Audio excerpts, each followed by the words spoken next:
one of the hot topics on the forums and the chat pages at the moment is the issue of getting access into state forest areas within Queensland for hunters.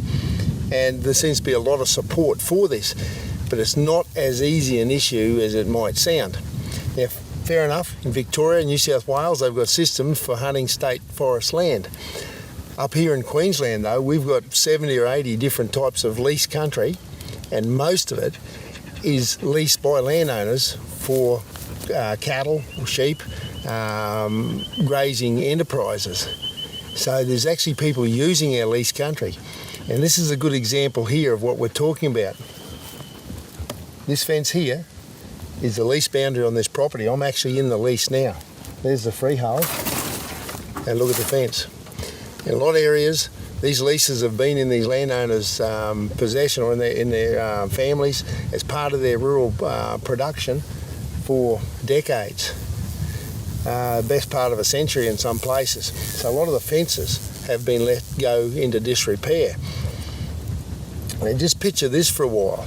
We've got hunters on this side that are working under a balloted system. They're all paying a daily rate and trophy fees for those animals. The animals are respected as a game animal on that property. Their numbers are kept down. The landowners are making economic return out of those deer. So they're really looked after on this side of the fence, and they're maintained in a sustainable basis. The same applies for this side here, because although we can't put hunters on here technically, because a landowner, although he's got a obligation to control pests, weeds and animals on this side, it doesn't clearly say that the landowner can actually allow a hunter onto this country with a firearm. So it's a real grey area that needs to be cleaned up. However, you just imagine if a system was put in place where somebody could get a $50 permit a year to go hunting on this country, and they didn't have to notify that landowner. We could be mustering cattle, spraying burr, fencing, doing something on this side of the fence, and there's somebody over here shooting that we don't even know about. Landowners simply will not put up with that. They'll end up hating the deer and other animals, and they'll just get rid of them, right? There's going to be clashes. Now just imagine the situation unfolding where we've got a hunter coming up this side of the hill under a managed program on that property where that landowner is seeing those animals as an asset, and there's a 6.6 standing there, right? This hunter is in here with a $50 licence. This one is on that landowner's freehold property, and this is the landowner's lease country, right, where the landowner's given them permission, and there's a stag standing there. What's going to happen, right?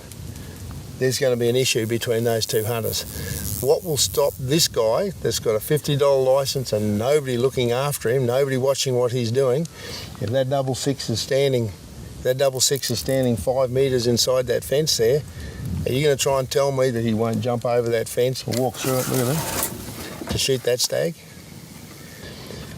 If you go to the Ridge website and have a look at our Ridge Group policy, our Hunt Easy system, what we're suggesting is that the landowner that has the freehold on this side and the lease on this side, if that landowner puts in place a property-based management plan, and the hunters under that plan are all accredited, they've gone through the Game Council in New South Wales R-licence test, then those hunters can be allowed by that landowner onto the lease country as well to control those animals that are regarded as pests, and they can do that at a time when it suits the landowner, so they know it's safe. The landowner will know that, right, we're not mustering, we're not fencing, we're not doing anything in that area, you can hunt that area, okay?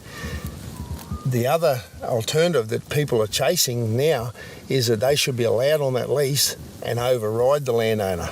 That will not work. It simply will cause bloodshed on these hills. Now, what I'm suggesting is that you go to the Ridge website, have a look at the information we have there on the entire issue.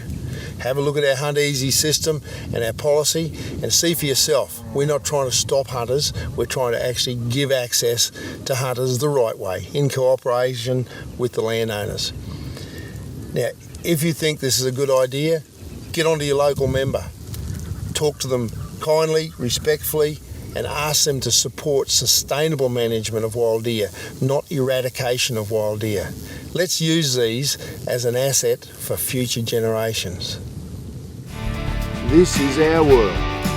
This is our wild country.